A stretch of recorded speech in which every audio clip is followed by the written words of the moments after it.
سلام دوستای عزیز، به چینل ما خوش آمدین. امروز طرز تهیه حلوای افغانی که از ارد تیار میشه براتون یاد میتم. امید است مورد پسندتان قرار بگیره.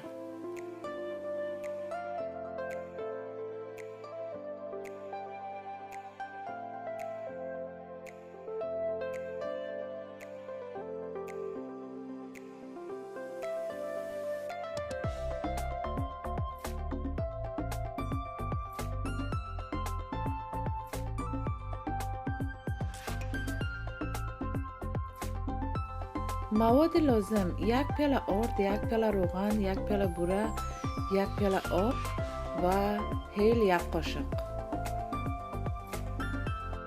خلال، پسته و بادام کاملا دلخواست و میتونید استفاده کنین، میتونید نکنین و هم شیرینی بوره یا شکر که استفاده میکنین نظر به طعم خودتون استفاده کنین.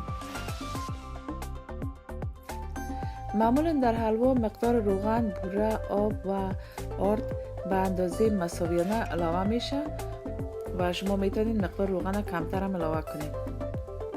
روغن داغ کنید و ارد سرخ کنید تا رنگش طلایی شود. مقدار روغن مربوط شما اگر کمتر اضافه میکنید کمتر اضافه کنید. زمانی که ارد روغن سرخ میکنید زود شور بتین تا نسوزه.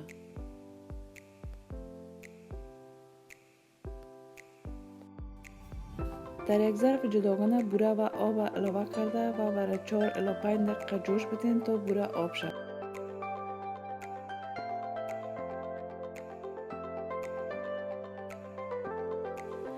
رنگ ارد طلایی شده و متواتر شور داده برین و آب که جوش کردین همراه بوره علاوه کنین و بازم شور بدین.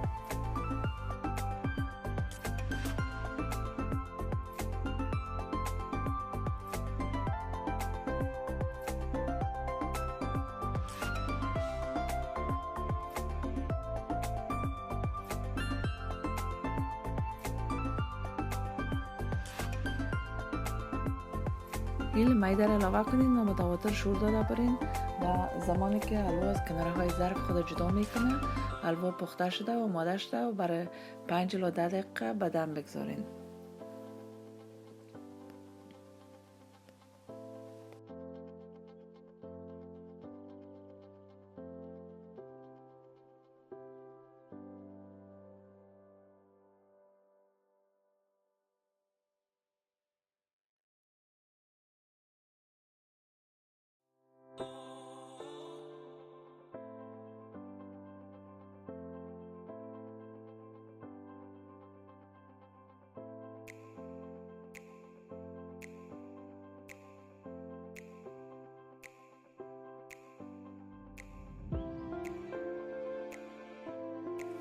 این قالب صرف من بر دیزاین استفاده کردم. اگر شما خوش ندارین میتونین صرف در بشقاب بکشین و تزیین کنین.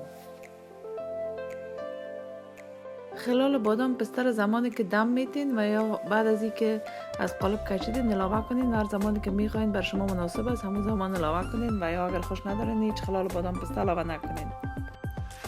امید است ویدیو امروز مورد پسندتان قرار گرفته باشه. اگر مورد پسندتان قرار گرفت لطفاً لایک، شیر، سابسکرایب و کامنت کنین. وقت خوش براتون میخوایم دوستای عزیز.